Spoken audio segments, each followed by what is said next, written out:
Driblando a Dor, de Luiz Sérgio por Irene Pacheco Machado.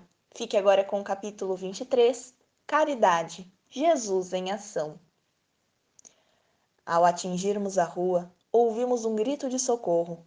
Ficamos parados, mas logo Enoque nos orientou sobre o local. Um veículo desgovernara-se e algumas pessoas se acidentaram. Um espírito acercou-se de nós e falou: o motorista imprudente corria adoidado, e aí está o resultado da sua inabilidade. Alguns irmãos ainda se debatiam com vida junto às ferragens. 4, mesmo desencarnados, ainda continuavam junto ao corpo. Pediam ajuda e logo a equipe do departamento do desencarne logo chegou. Nós aplicávamos passes e os médicos davam assistência. Os trevosos se aproximaram, desejando apossar-se de alguns espíritos, mas as equipes de Jesus prestavam auxílio. Acerquei-me de um menino com aproximadamente 13 anos, preso às ferragens, ainda com vida. Vieram os bombeiros e o resgataram. Ninguém pode imaginar a ajuda que se presta no instante desses. Dedicados médicos espirituais fazem com que a vítima suporte o sofrimento, protegendo-a. Contudo, por mais que o menino Antero recebesse auxílio, seus ferimentos eram graves e ele não os suportou. Notei que o seu corpo físico manteve-se por muito tempo vivo, muito vivo. Pareceu-me que nele foram concentrados todos os fluidos das auras, porque era um campo energético de grande potencial. Imediatamente o técnico espiritual foi retirando toda a energia daquele corpo, entregando-a ao chefe da equipe, grande conhecedor de fluidos magnéticos. Depois de socorrido, o nosso grupo foi escolhido para levar alguns deles a um centro espírita. O Dr. Cassim juntou-se a nós e assim buscamos uma casa para os primeiros socorros aos desencarnados, de onde seriam levados para as casas transitórias. Fomos muito bem recebidos pelo dirigente espiritual do centro e logo encaminhados ao grupo. Acostumados com grupos que prestam auxílio aos desencarnados, estranhamos quando foi dado início ao trabalho. Bastava ao Dr. Cassim ligar o doente ao médium. Este gritava, retorcia-se, procedia como se estivesse recebendo um terrível obsessor. Enquanto nós estávamos ali buscando no médium somente a energia necessária para os espíritos recém-desencarnados. O procedimento daquele grupo, porém, nos deixou muito tristes. Aqueles médiuns diziam receber até 6 espíritos, mas não davam assistência aos doentes que ali trouxéramos. Assim, o atendimento foi desastroso, levando o Dr. Cassim a indagar do dirigente espiritual: por que eles procedem assim? Simplesmente porque nesta casa todos os médiuns têm a obrigação de receber espíritos. O dirigente não concebe uma ajuda espiritual sem incorporação. O Dr. Cassim retrucou: mas não se pode de maneira alguma condicionar um médium à incorporação. Notamos que neste grupo todos são médiuns conscientes e muitos estão colocando para fora o desequilíbrio do próprio espírito. Sabemos disso e peço ao irmão que nos perdoe. Achamos que mesmo indisciplinados os médiuns, os espíritos podem ser assistidos. De que maneira, meu amigo?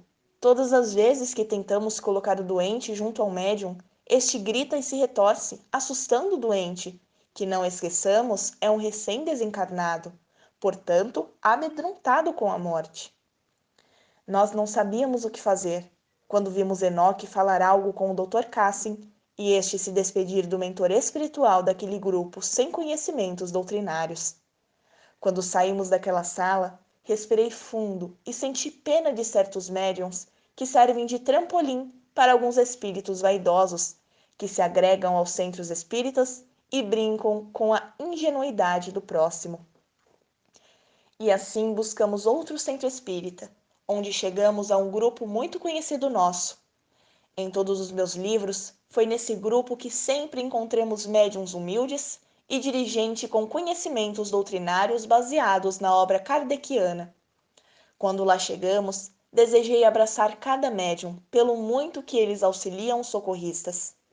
Depois dos estudos teóricos, iniciamos o trabalho prático com cada médium, em total silêncio, com as mãos sobre a mesa.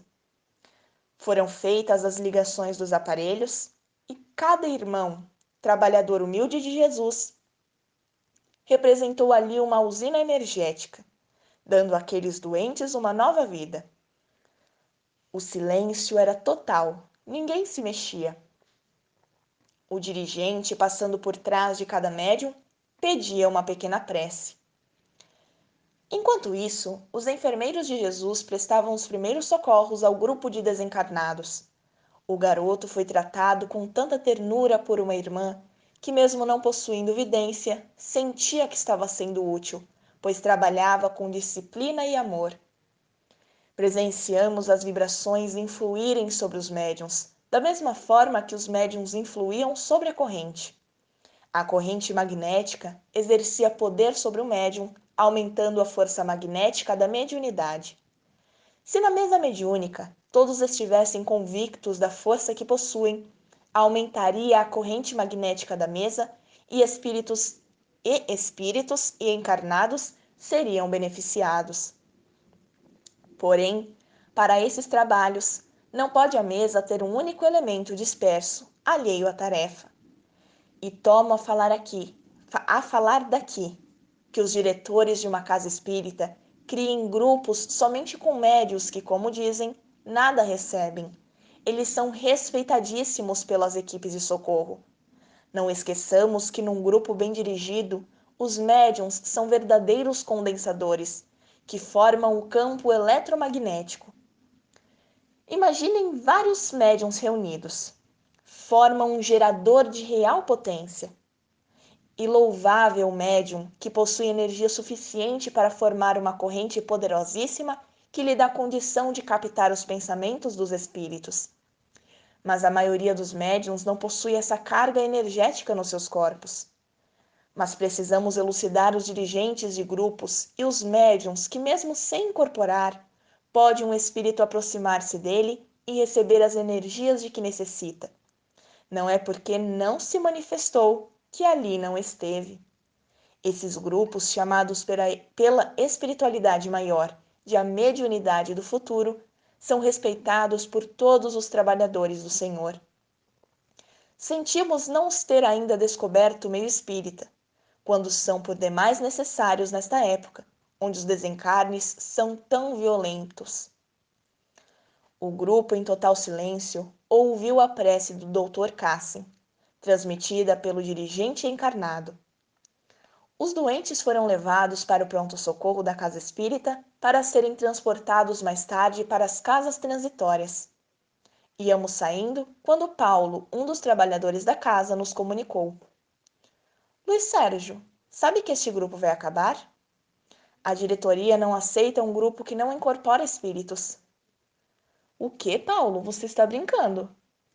Não, meu amigo, infelizmente não estou. Este grupo será transformado em grupo de desobsessão. Os dirigentes não acreditam mais nele. E se a gente falar com o dirigente espiritual da casa? Enoque interferiu para dizer: Não, Sérgio, não vamos fazer isso. Os encarnados precisam conscientizar-se de que a caridade é Jesus em ação. Todos aqueles que não tiverem caridade sentirão o ranger dos dentes. Ai daqueles que brincarem com o Espírito Santo, disse Jesus. Mas, Enoque, não se faz isso com um dirigente que sempre respeitou seus médiuns e os espíritos. Irmão, o tempo se encarregará de provar com quem está a verdade. Desculpe, mas até lá muitas injustiças serão cometidas. Se esta porta se fechar para as equipes socorristas, outras serão abertas, completou Sadu. Os doentes terão sempre a ajuda do maior dos médiuns, Jesus. Mas o dirigente terá de sair da casa. Não se preocupe, logo aparecerá um grupo, um verdadeiro grupo. Ele jamais deixará os seus médiuns sem o esclarecimento da real mediunidade. É um trabalhador como todos nós, e sempre foi estudioso e amigo leal dos espíritos desencarnados. Tratando-nos com respeito, portanto, juntos ficaremos, porque lhe somos gratos. Confesso que uma lágrima molhou meu rosto. Até quando, Senhor, o homem vai ser injusto? Que assim seja, graças a Deus.